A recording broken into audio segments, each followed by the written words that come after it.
코끼리 나오는 34에서 37번.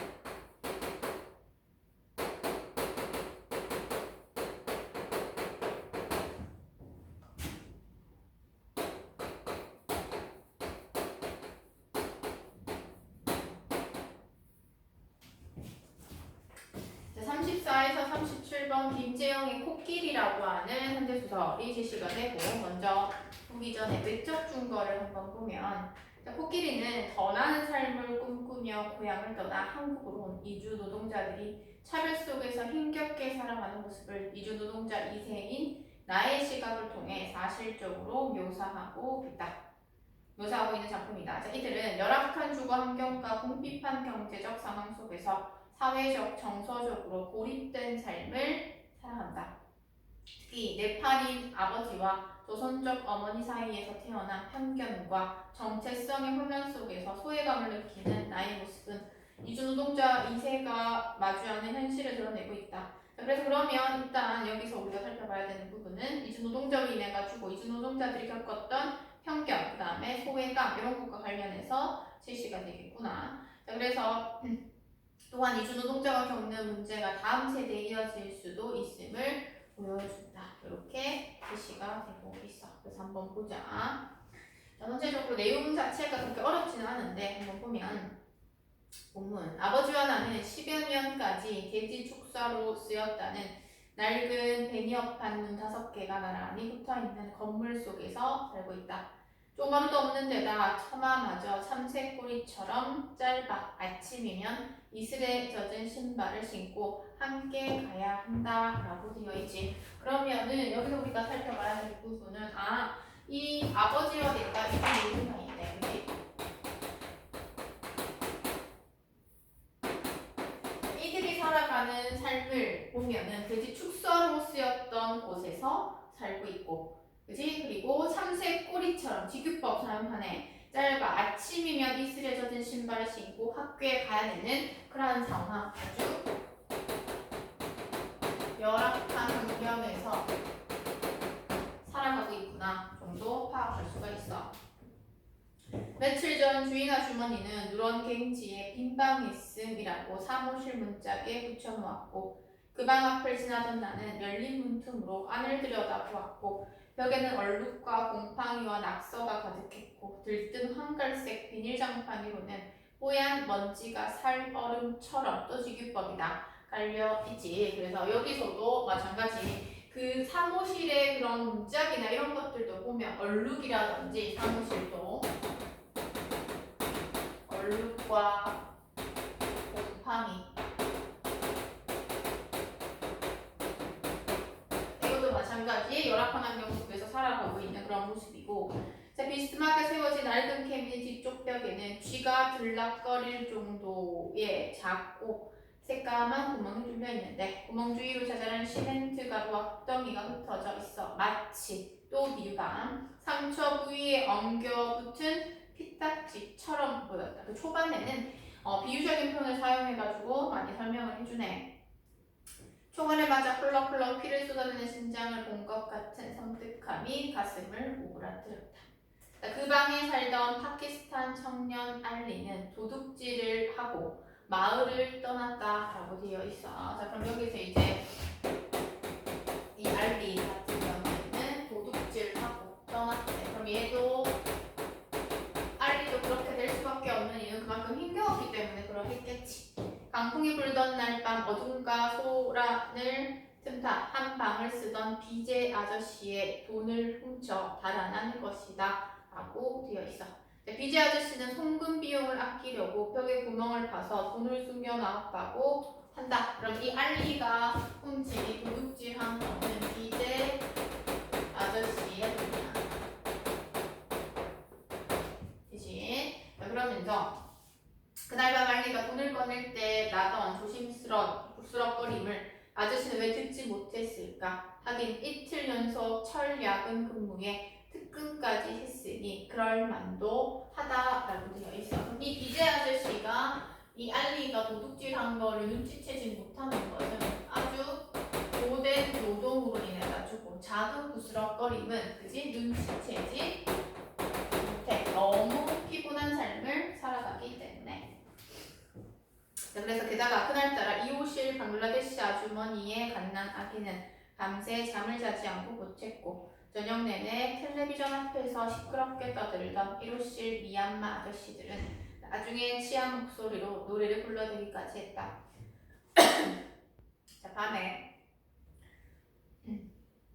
자, 그러면서 밤에 일하는 5호실의 러시아 아가씨 마리나는 아예 집에 돌아오지도 않았고 4호실에 사는 아버지와 나만이 일찌감치 불을 끄고 어둠 속에 누워 있었고 하지만 우리들 역시 머릿속으로는 매우 혼란스러운 생각, 집 나간 어머니 생각에 빠져 있어서 누군가 돈을 훔치느라 바스락대는 소리를 들을 수 없었다라고 얘기가 되지. 그래서 이 A 부분 여기까지에서는 이 알리가 BJ 아저씨의 돈을 훔쳐서 살아났다라고 얘기를 하는 거. 그리고 1호실부터 4호실까지 그 주변에서 이뤄진 상황들에 대해서 제시하는 부분.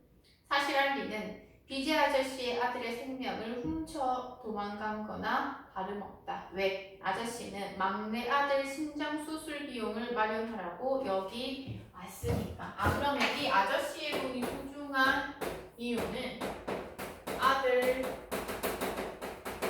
심장 수술 비용. 그렇기 때문에 이 BJ 아저씨 입장에서는 완전 충격이었겠지. 이 마음에서 불행이 너무나 흔해 발에 차일 지경이다. 그래서 웬만한 일에는 누구도 신경 쓰지 않는다. 하지만 BJ 아저씨가 그날 새벽에 내지는 절망과 분노에 찬 비명소리는 한동안 잊히지 않을 것 같다 라고 얘기하지. 그 돈이 어떠한 돈인지 알기 때문에 BJ 아저씨가 분노하고 슬퍼한 것에 대해서 신경 쓸 수밖에 없었다 이렇게 얘기하는 부분 중요하다. 안녕. 창문에 매달린 코끼리는 여전히 말이 없다. 무심한 눈길로 모은 곳을 쳐다볼 뿐 7개의 볼을 가진 퍼체우라의 은사로 화려하게 수놓은 그 코끼리는 원래 인도 신들의 왕인들 아래 태우는 구름이었다고 한다. 그래서 아버지한테 이제 들은 이야기를 얘기를 하는 거야. 그래서요.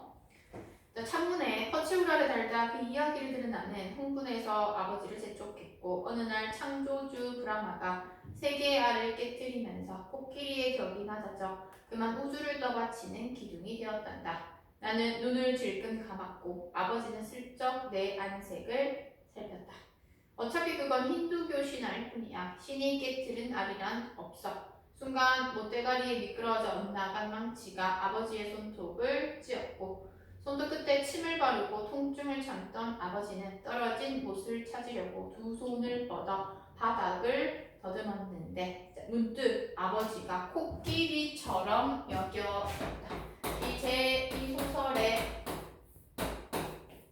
제목이기도 하지. 코끼리처럼 여겨졌다라고 얘기를 해. 구름보다 높은 히말라야에서 태어난 이곳 호미진 공장지대에 살아가고 있으니 점점점이라고 되어 있는 부분이야. 그래서 여기서는 네팔에서 아무래도 꿈이 있는 그 청년이었지 아버지께서는. 하지만 한국에서는 한 측면의 삶을 살면서 한국 사회를 떠받치게 되었다라고 하는 측면에서 코끼리처럼 여겨졌구나 우리가 파악할 수 있는 부분이야. 그래서 니은과 관련해가지고 36번에 2번 보면 아버지의 현재의 삶과 대조되는 것으로 아버지에 대한 나의 안타까운 심정을 대변하는 소재이다라고 되어 있어. 오히려 대조된다라고 얘기한다기보다는 닮아있다라고 얘기를 해야지 맞는 표현이지. 그러면 코끼리와 이 아버지의 그 유사점에 대해서 우리가 얘기를 했어야 되는 부분이고 유사점이 있기 때문에 코끼리처럼 여겨졌다 이렇게 되는 거야. 어디선가 노랫소리가 들려왔고 가늘게 떨리는 그 목소리 주인은 이호실 토야 엄마다. 자, 모레니에 절로 세이데세 모레니에 절로 세이데세 날 그곳으로 데려다 주세요. 날 그곳으로 데려다 주세요. 지난 봄에 단속반을 피해 뒷산으로 도망치다가 발목을 삐어 결국 잡히고만 토야 아빠는 스리랑카로 추방된 뒤 돌아오지 못하고 있다라고 얘기하네. 아, 그러면 이 놀이소리가 들리는 거에는 36번에 지금 보면 부재하는 가족에 대한 나의 그리움의 정서를 유발하는구나. 그럼 여기서의 그 부재하는 가족은 스리랑카로 추방된 자신의 남편이 되겠지. 그래서 36번에 3번 적절하고, 혼자 남은 토야 엄마는 집에서 기계 부품에 나사를 끼워보는 푼돈으로 연명하는 눈치다라고 되어 있네. 여기서도 마찬가지, 그지? 열악한 환경에서 궁핍한 똑같이 똑같아. 나와 아버지처럼 열악한 환경에서 먹는 것만 겨우 유지하는 궁핍한 생활을 하고 있구나 정도 체크해 볼 수가 있어. 자, 그래서 풀줄리아, 푸자토레, 게노, 페렐라, 헬라거리, 살 모르는 악의 쭉 나오지. 기도꽃을 꺾어 왜 그냥 버렸을까? 사랑하는 사람이 죽기 전에 다시 돌아오세요. 갑자기 어머니 생각이 난다. 신김치와 미역국 냄새, 연한 레몬 로션 냄새, 그리고 뭐라 이름 붙일 수 없지만 스르르 잠이 오게 하는 신비한 살레까지 이렇게 돼 있어. 자, 그러면 여기서 이제 36번에 일 간다. 자, 어머니가 떠난 이후 방치된 가정의 모습을 표상하는 것으로 아버지에게 쓸쓸함을 느끼게 하는 소재이다 라고 얘기를 하는데, 어머니 생각이 난다라고 얘기를 하는 것은 어머니를 뭐 한다는 거야? 그리워하기 때문에. 어머니를 그리워하기 때문에 떠올린 소재가 뭐 신김치부터 뭐 또 뭐 있어? 뭐 미역국 냄새,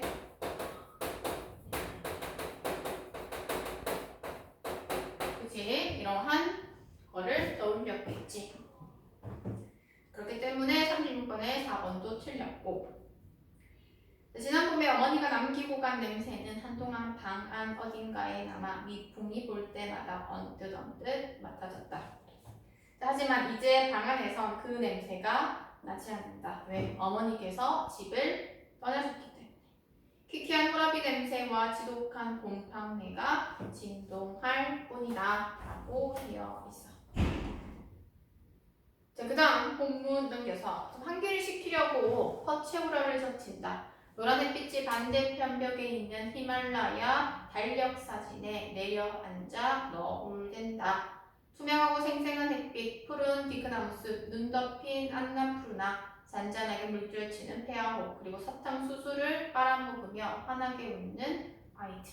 이렇게 돼 있어. 자, 그럼 36번, 5번에 보면 아버지가 고향에 대해 느끼는 감정에 대해 내가 공감한다 전혀 아니지. 그렇기 때문에 36번에는 3번만 적절하고 나머지 다 틀렸다라고 보면 돼.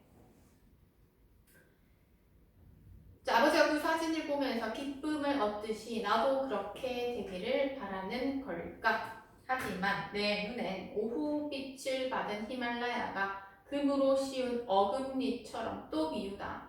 자, 햇빛에 녹아내리기 직전에 노란 바닐라 아이스크림이거나 라고 되어 있어. 자, 그렇다면 얘는 오히려 아버지의 그런 것에 대해서 공감하는 것이 아니라 직유법 사용해가지고, 지금껏 사용해가지고 얘기하는 건 뭐야? 자, 녹아내리기 직전 노란 바닐라 아이스크림이거나 달력에서 여전히 검고 붉은 동그라미가 소용돌이 치고 있다. 마음이 편치 않다. 이렇게 되기 때문에 얘는 아버지의 고향에 공감하는 것이 아니라 이질감을 느낀다 정도로 보는 것이 더 맞겠지. 아니면 조금 불편하다. 그래서 현대소설 같은 경우에는 36번처럼 밑줄 그어놓고 과연 이것이 의미하는 바가 맞는지에 대해서 제시할 수 있겠지. 요즘엔 이상하게도 입에선 아무 말이나 튀어나오는데 학교에서 내내 긴장하다가 집에 돌아오면 모든 게 귀찮고 무엇보다 화가 난다. 오늘은 소영이 오빠가 친구들을 데리고 쉬는 시간마다 우리 교실로 내려왔다. 나는 화장실에 숨어있다가 수업이 시작된 뒤에야 교실로 들어갈 수가 있었다. 왜냐면 소영이 오빠가 괴롭혔기 때문에 그렇게 숨었다가 들어갔대. 겁이 나서가 아니었고 1대1이라면 자신 있었다. 하지만 한꺼번에 덤벼들어 쥐잡듯 나를 짓밟는다면 앞으로 나를 볼 때마다 누구든 그 장면을 떠올릴 것이고 그것만은 정말 견디기 힘들 것 같았다. 뭐 이런 얘기가 제시가 돼. 그러면서 자기 손바닥만큼 작아진 빛은 퍼치오라가 흔들릴 때마다 놀란 듯 부르르 떨고 갑자기 잠이 몰려온다. 아버지처럼 고향 가는 꿈이라도 꿀 수 있다면 좋겠다. 뭐 이런 얘기 쭉 나온다. 자, 그러면서 그 마지막 문단 쭉 내려오면 중간쯤 보면 하지만 하는 부분부터 보자. 자, 하지만 다음날 공항에서 비행기에 오르려고 하면 누군가 아버지 앞을 가로막으며 거칠게 끌어낸다고 했다. 난 한국으로 돌아가야 돼. 거기 내 가족이 있어. 제발 보내줘. 일자리도 이웃도 내 청춘도 거기 두고 왔단 말이야.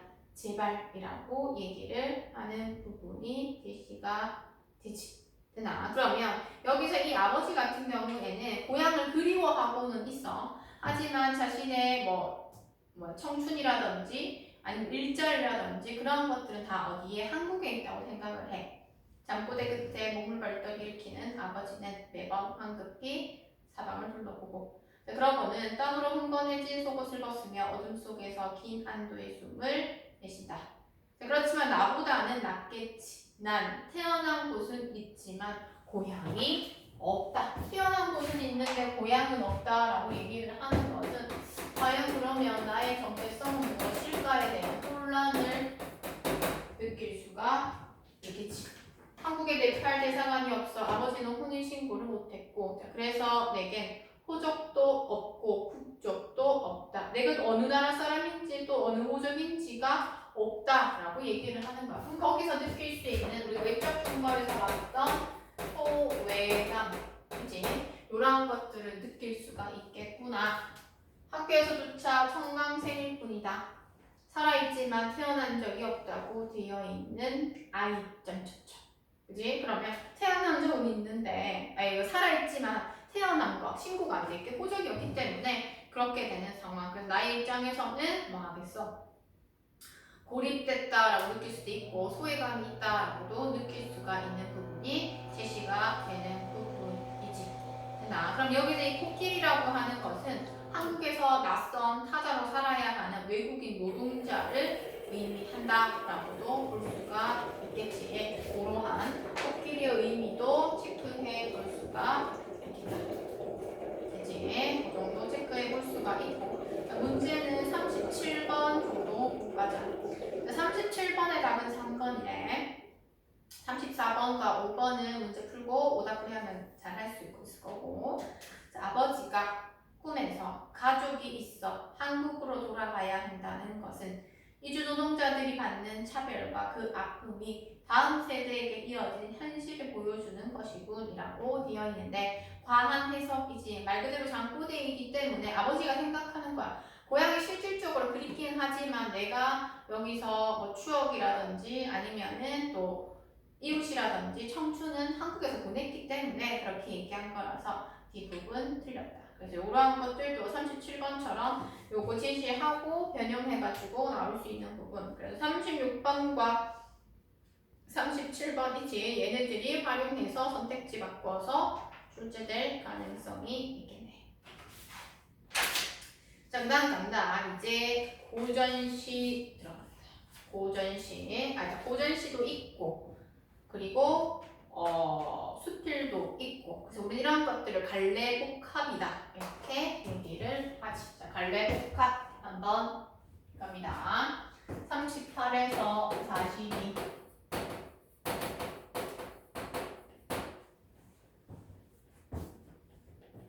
38에서 42 보기 전에 먼저 가나의 외적 중거 40번 한번 보면 사랑하는 대상과의 이별 상황을 노래하고 있는 시에서 시적화자가 이에 대처하는 양상은 다양하게 나타난다. 시적하지 않는 이별이라는 현실을 부정하거나 이를 극복하기 위해 적극적이고 능동적인 태도를 보이기도 한다. 또한 이별의 현실의 체념, 원망, 자책과 같이 소극적이고 수동적인 태도를 보이기 시작하고, 그리고 이들을 대체하는 이러한 양상은 복합적으로 나타나기도 한다. 만약 외부 질문 나온다라고 얘기한다면 이들에 대처하는 적극적인 자세를 보이는, 적극적인 태도를 보이는 시와 연계해서 나올 수 있겠지. 그러면 고전시에서 적극적인 태도의 대표적인 작품은 서경별곡, 이런 것들 비교해서 나올 수도 있어. 아니면 외적 증거 여기에다가 또 플러스해서 반대로 적극적인 태도를 보여주는 것도 있다라고 해서 외적 증거의 내용을 추가해서 선택지에서 같이 복합적으로 하는 문제들이 나올 수가 있어. 자, 그렇다면 먼저 가. 자, 가는 딱 봐도 뭐야? 사설 시조야. 서설 시조 작자 미상이네. 그 가사 같은 경우에는 대부분 이제 4대부들에 의해서 많이 창작되어 있지만, 또는 여기 나와 있는 거 작자 미상, 즉 서민들에 의해서 이제 조선 후기로 갈수록 지어지기도 했다. 그래서 남편과 사별하고 거기에서 오는 슬픔, 아픔, 거기에 대한 신세 한탄이 드러나는 가사이기 때문에 내용 자체는 어렵지가 않습니다. 오케이. 자, 천지인간 만물 중에 무상할손 인해사정 못할러라 못할러라 빈집살림 못할러라 라고 얘기가 되어 있네. 그럼 빈집살림 못한다 라고 얘기를 하는 것은 남편 없이 그 사는 살림에 대해서 얘기를 하는 부분이고, 그럼 여기서 이제 서술상 특징과 관련해서 본다면 못할러라가 A로 본다면 빈집 AA, BA 구조가 나타난다. 이러한 것들 체크해 볼 수가 있겠지. 읽었으나 검었으나 부부밖에 또 있는가라고 얘기해. 자, 견우직녀성도 둘이 서로 마주섰고 라고 되어 있어요. 견우직녀. 그 다음에 용천검, 태아검도 둘이 서로 짝이 되고 라고 되어 있어요.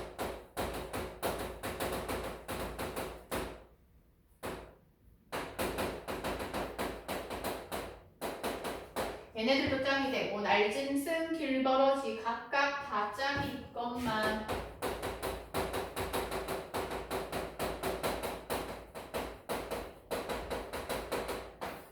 자, 얘네는 뭐 다 짝이 있대. 전생, 차생 무슨 죄로 우리 부부되어서 검은 머리 백발되고 희던 몸이 황금되고. 그럼 여기서는 시각적 신상 사용했네. 그러면 우리가 부부가 되어서 백년해로 하자라고 얘기를 했는데 그러하지 못했다는 거야. 그러면 시적 화자인 나와 나는 누구? 남편이 없어. 왜? 남편이 하늘나라로 갔기 때문에. 그치? 그러면 여기 나와 있는 짝 있는 대상과 내가 시적화의 처지가 대조되는 상황이야. 그럼 이런 대조를 통해서 시적 화자의 그런 임 없는 처지를, 남편 없는 처지를 더 강조하겠지. 자손이 많고 영가를 누리며 백년해로 살자 했더니 하느님도 무정하고 가운이 불행하여 조물이 시기하고 귀신조차 사정이 없다라고 되어 있어. 자, 그러면 남편이 죽긴 죽었는데 사별 하늘나라로 가긴 갔지. 근데 조물이 시기하고 귀신조차 사정도 없네 라고 얘기를 하면서 너희들 탓이야 라고 얘기를 하면서 외부 탓으로 돌리면서 원망의 정서를 드러내고, 말 잘하고 인물 좋고 팔줄 서고 키 훨씬 큰 다정한 우리 남군, 사랑하던 우리 남군이라고 되어 있어. 그럼 남군에 대해서 뭐하고 있어? 칭찬하고 있어. 칭찬하는 거는 이제 열거법을 사용해가지고 지시하고 있지. 키도 크고 잘생기고 다정하기까지 완벽한 남자임을 열거하고 있고, 그럼 이렇게 임에 대해서 긍정적인 그런 것만 다 지시하네. 그만큼 임에 대한 그리움이 뭐하기 때문에, 크기 때문에 그러하다. 자, 자, 무슨 나이 그리 많아 청산의 외로운 혼이 된단 말인가. 그러면서 삼생연분 아니런가 사주팔자 그런가. 이미 부부되었으면 죽지 말고 살았거나 그리 죽자 할 적시면 만나지나 말았거나 무슨 법 백구법이다. 부질없는 인의 심서 어느 누가 위로하리라고 되어 있어. 거기에는 백구법도 제시가 되고 어느 그다음에 어느 누가 위로하리. 어느 누가 위로하리라고 하는 건 위로할 사람이 없다는 거지. 서리법도 제시가 되네. 그래서 서술상 특징과 관련해가지고도 체크해 볼 수 있어야 되고 심해로다 비단같이 깊은 수심 먼저 할 근심이 그만큼 깊다라고 얘기를 하는 부분이야. 그만큼 그 부분에 있어서는 또 슬픔의 정서가 가득하구나. 세상같이 높은 심에 상사는 뭐야? 그리워하는 거야. 생각하는 거야. 상사로다. 상사하던 우리 낭군 어이글이 못 오는가 라고 돼 있지. 자, 여기서 못 오는가가 반복돼. 병들어 누워 인간사 끊어졌으니 못 오는가. 약수 삼천리 둘러져 있어 못 오는가. 만리장성이 가려져서 못 오는가 이렇게 되어 있지. 여기서 서술상 특징과 관련해가지고 못 오는가라고 한 특정 구절이 반복된다 라고 나올 수도 있어. 아니면 자, 이 파트 부분이지. 못 오는가가 반복되는 중략 이전의 총 4행으로 구성된 거에서는 외부 지문으로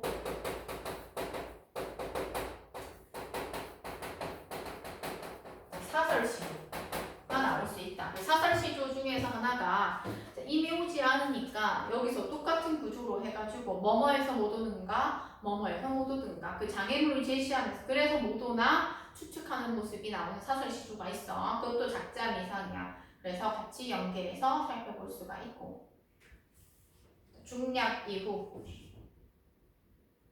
동쪽 창에 돋은 달이 서쪽 창으로 지거든 오시려나. 병풍에 그린 황계 새벽쯤에 날새라고 꽂고 울거든. 자, 봐봐. 자, 병풍에 그린 황계가 날새라고 꽂고 울 수 있어? 울 수 없어? 그렇다면 이렇게 해야지 오시려나 라고 얘기한다고 돼 있어. 현실적으로 일어날 수 없는 상황이지. 금강산 상상봉이 평지가 될 수 있어? 없어? 물밀어 배 둥둥 뜨거든 오시려나 라고 되어 있어. 자, 여기서는 비현실적 상황을 제시합니다.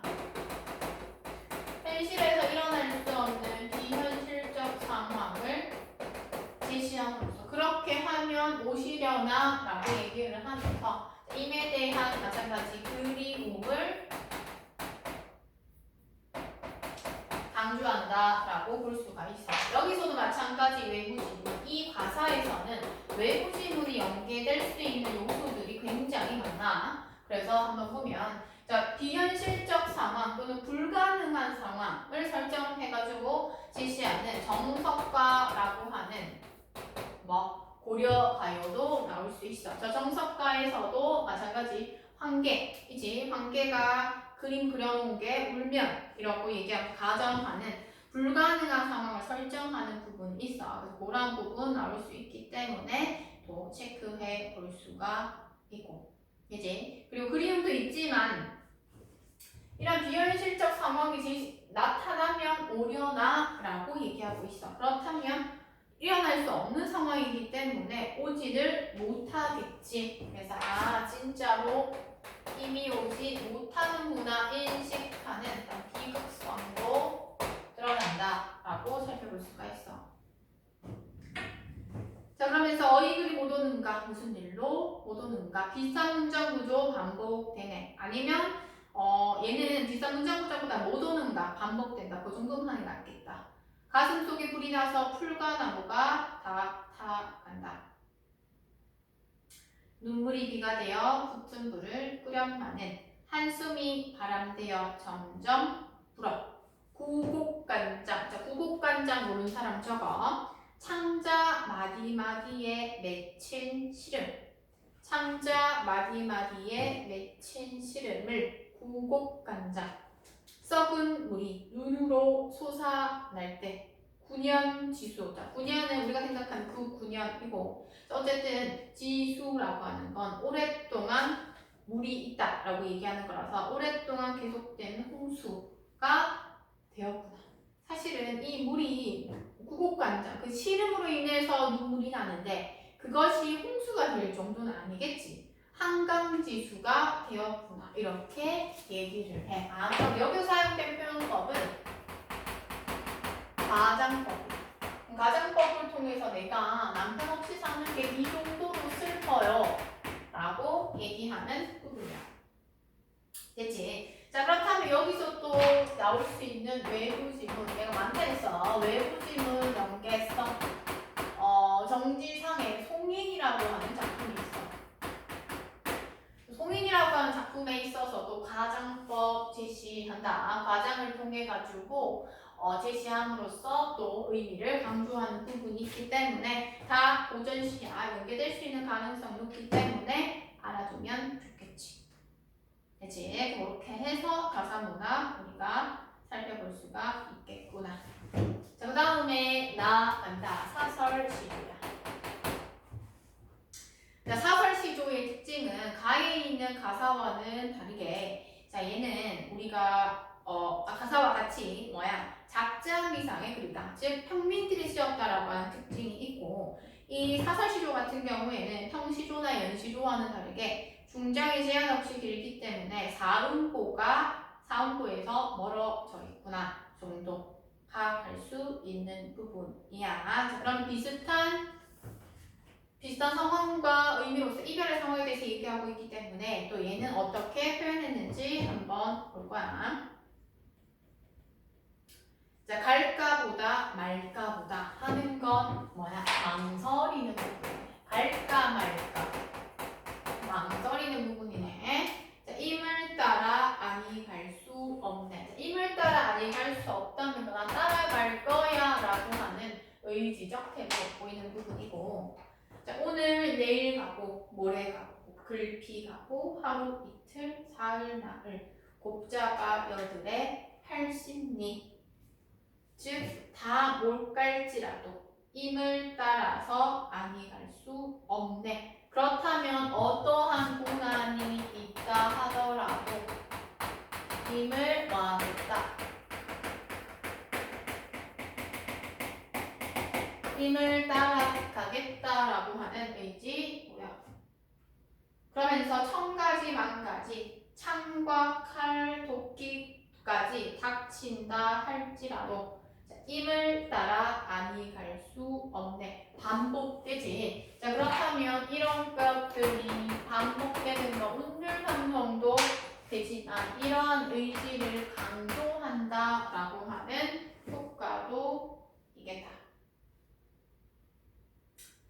자, 그러면서 나무라도 은행나무는 음량을 분해서 마주 섰고 돌이라도 망구석은 암수를 따라서 마주 섰는데 자, 그럼 얘도 보면 은행나무가 나오고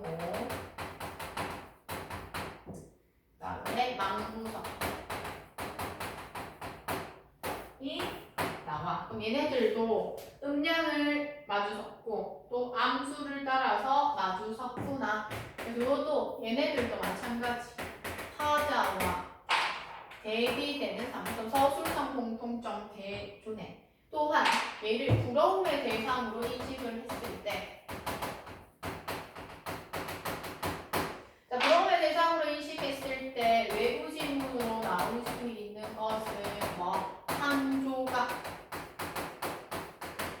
자, 황조가도 이제 얘가 그지 가에서나 나에서나 또 나올 수 있어. 시적 화자와 꾀꼬리가 대비를 이루면서 또 외로움 강조하는 부분이 있기 때문에 황조가 나올 수 있다.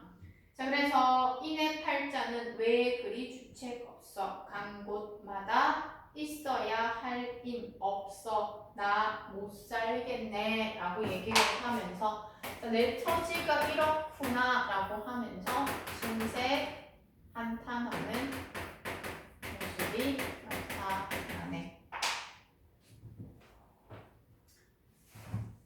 그치? 그리고 중장에 전체적으로 봤을 때는, 그치? 전체적으로 봤을 때는 점점 더 정도가 증가하는 점층법 사용하고 있는 그 정도. 그치? 그래서 둘 다 이별의 상황에 대해서 얘기를 하고 둘 다 대비를 배우는 시적 화자와 대비되는 대상이 일어난다라고 하는 게 특징이구나. 그래서 가와 나는 고전시기 때문에 모의고사가 시험 범위에 들어간다라고 얘기하면 나올 연계될 가능성이 아주 높지. 그러면 이제 42번 다 하기 전에 얘는 가에서 다네. 자, 문학작품에서 작가는 정서나 사상을 직접적으로 드러내기보다는 특정 사물이나 상황을 통해 간접적으로 돌려 말하는 경우가 많다. 이때 특정 사물이나 상황은 하자나 글쓴이의 처지와 동일시되거나 제도되어 정서를 심화시키는 대상으로 쓰인다. 또한 하자나 글쓴이가 어떤 감정이나 생각을 떠올리도록 매개하기도 해. 자, 수필이야. 자, 제목. 신영복의 당신이 나무를 사랑한 더 사랑하는 까닭이다 라고 살펴볼 수 있는 부분이고, 자, 얘는 서간체라고 하는 건 편지 형식이야. 서간체 수필이라고 볼 수가 있고, 편지 형식의 수필을 서간체 수필이라고 얘기를 해. 기행 수필. 자, 얘는 개정되기 전에 신사후 국어에서 이제 사용했던, 올려져 있었던, 실었던 작품이야. 한번 볼게. 자, 오늘은 당신이 가르쳐준 태백산맥 속의 소강리 소나무 숲에서 이 엽서를 띄웁니다. 자, 엽서 보내는 형식이야. 아침 햇살이 빛나는 소나무 숲에 들어서니 당신이 사람보다 나무를 더 사랑하는 까닭을 알 것 같습니다. 200년, 300년, 그러는 500년의 풍상, 시련과 고난을 겪은 소나무들이 골짜기에 가득하고 그 긴 세월을 온전히 바위 위에서 버티온 것에 이르러서는 차라리 경이었습니다. 놀라웠대. 그것을 다 견뎠으니까. 바쁘게 뛰어다니는 우리들과는 달리 신발 한 켤레의 토지에 서서 이처럼 우람할 수 있는 것이 충격이고 경이었습니다 라고 되어 있어. 자, 그렇다면 여기 나오는 이 소나무는 신발 한 켤레 토지에서 뭐 할 수 있었다? 우람할 수 있었다. 그래서 놀라웠대. 생각하면 소나무보다 훨씬 더 많은 것을 소비하면서도 무엇 하나 변변히 이루어내지 못하고 있는 나, 즉 나다. 그 나에게 소강리의 솔숲은 마치 직유법이야. 회초리를 들고 기다리는 엄한 스승과 같았습니다 라고 얘기를 하네. 그러면 이 소강리의 솔숲을 어디에다가 빗대었냐 하면 회초리를 들고 기다리는 엄한 스승 같았대. 직유법을 통해서 얘기하는 부분이고, 수필이기 때문에 바로 성찰이 드러난다 이렇게 볼 수가 있어. 그 소나무와 내가 대비된다 라고도 볼 수가 있고, 그러한 모습에서 성찰하는 태도 보이지. 어젯밤 별 한 개 쳐다볼 때마다 100원씩 내라던 당신의 말이 생각납니다. 여기서의 당신은 특정 사람이 아니라 독자를 얘기를 하는 거고, 독자랑 뭔가 이제 상호작용하면서 글을 쓴다라고 생각하면 되고, 오늘은 소나무 한 그루 만져볼 때마다 돈을 내야겠지요. 사실 서울에서는 그보다 못한 것을 그보다 더 비싼 값을 치르며 살아가고 있다는 생각이 듭니다.